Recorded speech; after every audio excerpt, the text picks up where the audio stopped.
سلام، دکتر شهرزاد شفیق هستم و اینجا کانال وت بریجه. به کانال من خوش اومدید.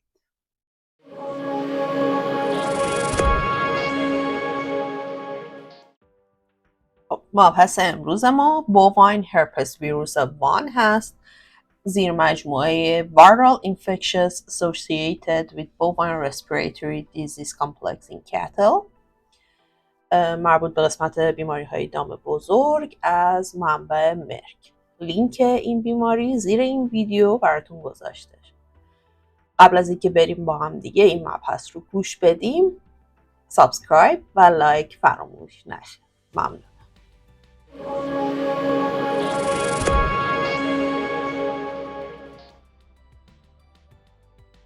Viral infections associated with bovine respiratory disease complex in cattle.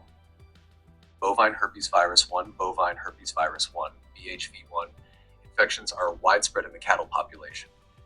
Feedlot cattle, the respiratory form of BHV1 is most common.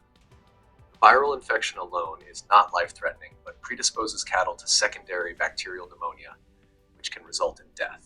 In breeding cattle, abortion or genital infections are more common.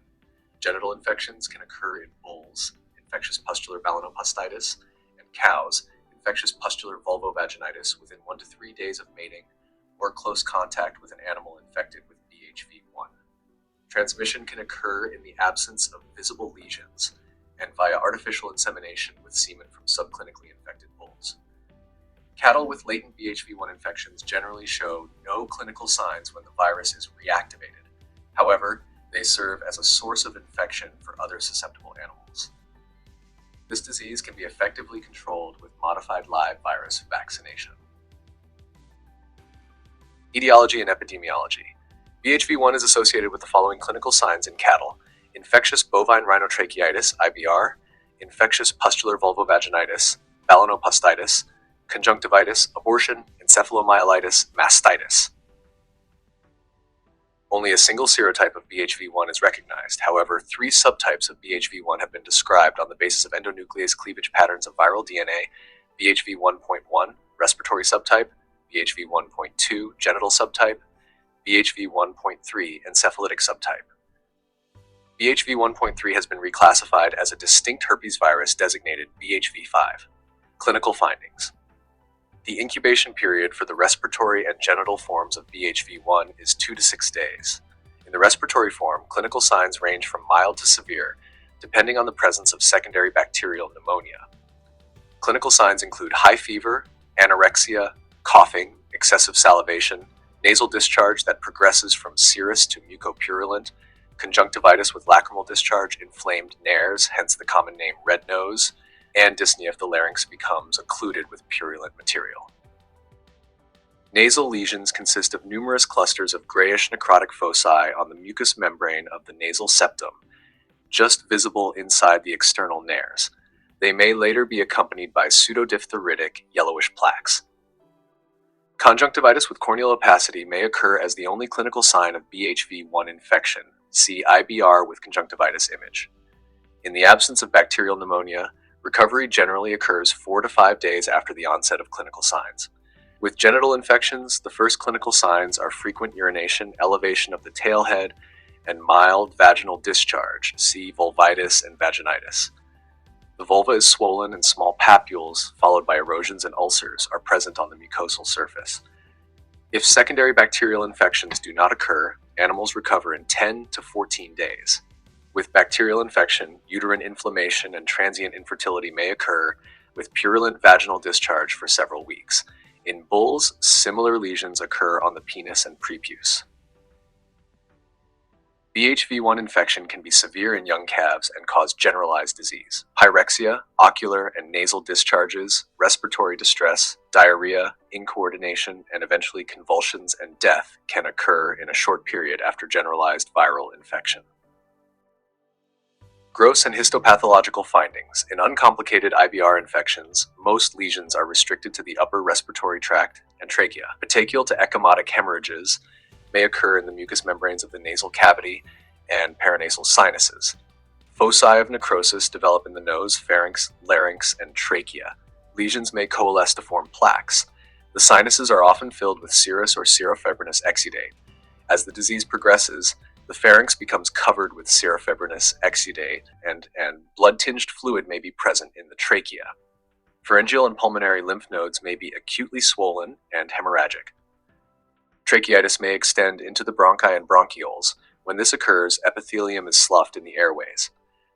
Viral lesions are often masked by secondary bacterial infections.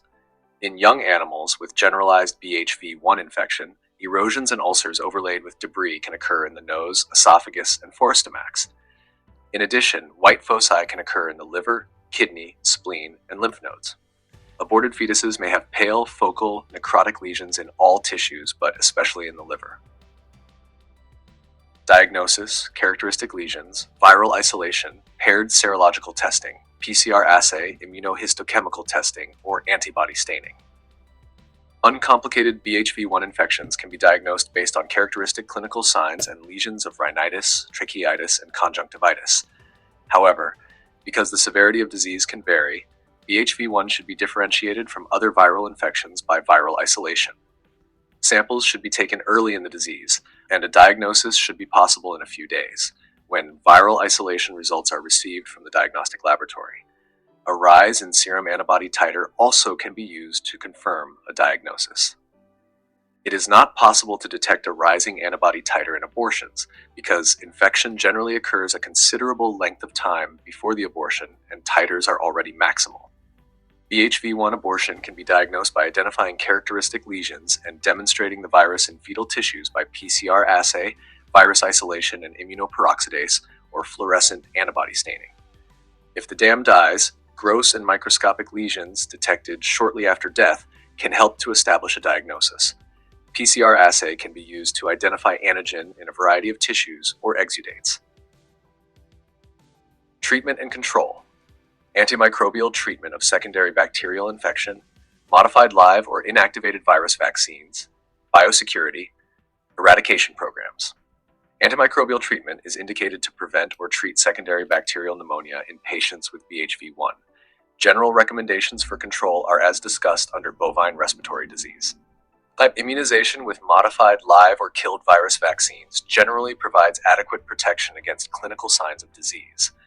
Both parenteral and intranasal modified live virus vaccines are available. However, parenteral vaccines may cause abortion in naive pregnant cattle. Intranasal modified live virus vaccines can be used safely in all pregnant cattle.